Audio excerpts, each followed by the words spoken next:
We're at Bloodstock2017 with the girls backstage now, post-set. Post-set, yes! Oh my god! Hello, Planet Marsh! Planet Marsh, oh my god! I'm getting too excited, honestly. So, obvious question while you're munching and relaxing now, how did it go? Unbelievably well. Okay, really long story short, I had a little cry, which is not, I suppose it's a quite tough metal festival, so it's not allowed, but I did have a cry after the set. And therefore, because my t-shirt say cunt, I became a moist cunt, or a wet cunt.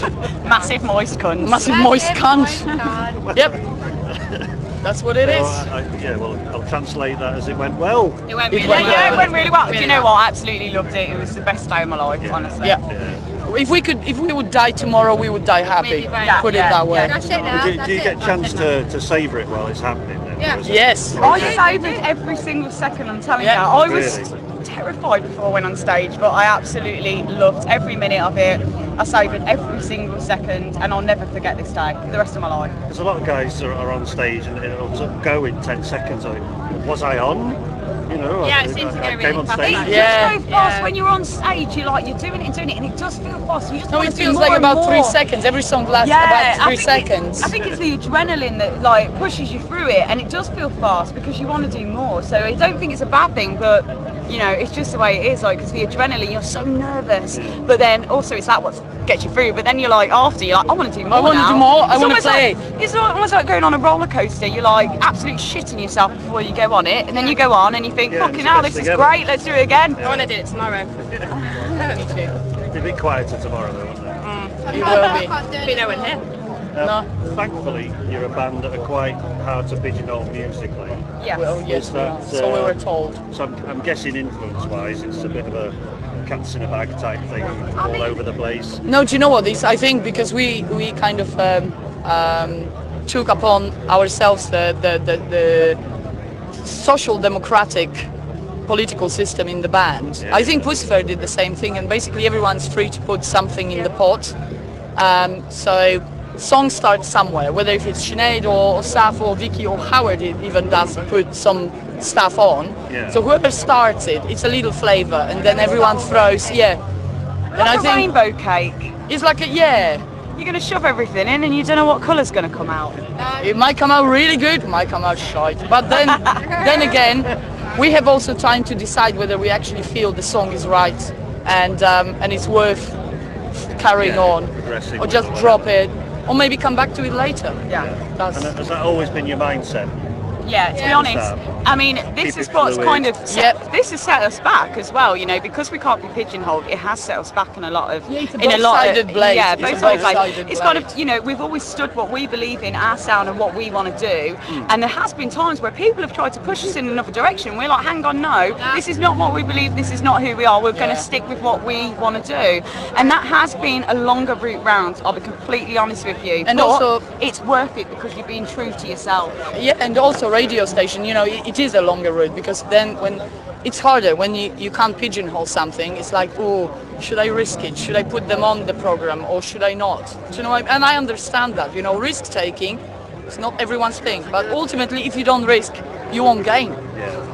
And are you consciously trying to avoid that situation then? What, the risk taking? Yeah. Oh no, we're taking the risk. No, we don't. To be honest, we're actually taking massive risk. That's the problem. You see, that's because we don't fit into your own worst enemy. That's what's making us work, is those risks.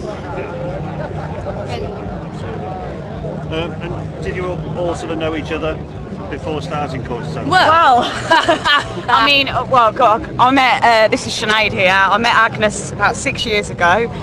We crossed paths in London, and yeah, it's weird because we came together as mates and we started jamming straight away, and then a couple of years later, oddly enough, we realised that we actually have a mutual friend from when we were both teenagers. Oh my God, actually, and it was actually a guy from Poland, because Agnes is from Poland, I'm from England. I'm from a small town called Tamworth in the Midlands, and and basically we realised we had the same best friend a couple of years apart. Sapphire, Agnes and our best friend, aka manager, knew Sapphire many years before. That is, and then actually, they came this together. is interesting because I'm a photographer and a video editor aside from the band and stuff. But what happened was Sapphire was like auditioning for a completely different musical project. Yeah. And I was taking pictures, and I still got that picture. Do you remember? I posted it on Facebook. Sav was doing like a kind of comedy song, really fucking witty, with her guitar. And I remember it was very clear. Me and Howard was like, she's fucking awesome, isn't she? She's different. She's got First fucking... time I met Sav, she was wearing a dinosaur t-shirt, and she said, "Hi Sinead, I like dinosaurs." And I was like, "Mate, do you want to go see Alice Cooper tomorrow?" And she was like, "Yeah." And then we went and seen Alice Cooper. Vicky we met on the dark web, and what a find, because honestly, the band wouldn't be the same if it weren't. Happen. Like, you know, it's hard to find good drummers in general sometimes, but you know, when we found Vicky, and it's someone who sort of goes with you as well, because we're all kind of a bit diverse as people. Diverse, I like it. And you know, diverse. Weirdos. And to find a massive weirdo that gels with you, like us, was great. And that's how we found Vicky. And we just all come together. We're a band of sisters, you know, and we're on this journey together. We've been through thick and thin, and we always will be. But we're like a family, and I think that's what always holds us together. We ain't got no choice because we're family, so you can't go. And the longer the journey goes, the stronger that bond's. Exactly. Yeah, so you keep it going. Very true. Lyric-wise, you're not afraid to voice an opinion, which is fantastic. Oh yes, and you hit the spot. Do you wish there was more of that in the, not necessarily metal, but rock world in general? No, but actually you've got a very good point. I like that, because, you know, people saying, and I met actually quite a few voices that were saying, "Ooh, I'm not interested, I don't want to hear bands getting political, it's shit." Problem is, come on, go back to 70s, 60s, 80s, anytime. Bands are fucking political, bands are opinionated, they have massive influence on people. You have to voice your opinion to actually change things. And you know, we ended up, because of that kind of opinions, you know, it's like, I'm not interested in politics, I want to listen to good music. Okay, you're not interested in politics or whatever, or social commentary, but let's be honest, without that, it's going to be mundane music, a homogenized shit that you actually have right now very often, and in many ways. You listen to it, you know, you look at the Radio 1 playlist, like top playlist. It's quite wishy-washy, it doesn't say much. I'm not saying it's about music, each to their own, and we have influences from all sorts, you know, from dance to R&B to kind of, you know, grunge and death metal, doom metal and stuff like that. But ultimately, I want to feel something. When I listen to music, I don't want a mush that will just, you know, numb me and numb my brain. I want to listen to something that will actually, you know, raise me up. Oh, thank you. And not just but lyrics, well, not necessarily the lyrics, but the music and the lyrics, just going to, as you say, move you. Yes. But also make you think. Yes. Yeah, You know, I think that's what's important as well, because at the end of the day, anyone can get up and do singing and stuff like that, you know, as scary as it might be, but ultimately you want to feel something. And I think personally, from myself growing up, the bands I watched, I was feeling something. Don't get me wrong, I loved seeing bands like Korn and Tool, you know, but they made me feel something, you know, deep, and that's what we want to portray as well, because we're speaking from the heart, and we're hoping other people feel it from the heart as well. If they do, they do. If they don't, they don't. You know, we're a bit like Marmite, you either love us or you hate us. Exactly, we speak from the experiences in our life, you know, the past that we lived through, and honestly, I mean, I think people get it, because I was stopped quite a few times, and the people said, there's one guy that started crying, and this is the best reward. It's the best reward. It is. Now, one particular track I love is Lullaby. Thank you. What was the story behind that one? Because that was so... Yeah, well, the thing is, I think it's the subject of, it's very dividing, it's very polarizing subject of euthanasia. Yeah. I mean, my dad died of liver cancer. He was an alcoholic many years, and he died in extreme suffering. I wasn't there. I mean, I've been here. My dad was in Poland dying, but well, that was enough for me to know, you know, obviously from the relation of the family, and I'm thinking, I mean, all of us, I think we kind of support assisted dying, because if we can do it for animals, you know, you see animal that suffers. Not long ago, few weeks ago, in my garden there was an injured pigeon that I thought I can treat. But the problem, there was another wound, there was a fresh wound, and there was another wound which was like really old and infected.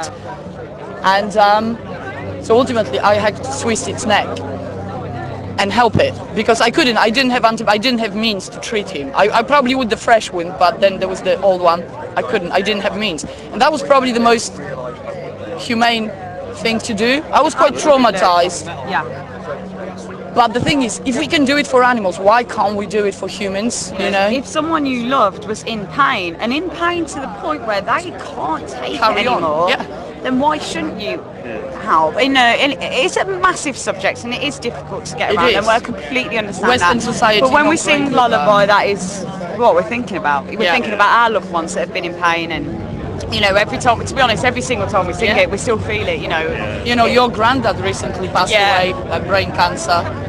Very, very And it's something that touches most people, you know, directly or indirectly. That's right. So, yeah, absolutely. So Bloodstock's been put to bed. So what's next for the girls now then? Are you Well, we Carry on are. with next year now for the new stuff? well, carry on with the album, but We actually are supporting Wednesday 13th towards the end of the year, so look out for that.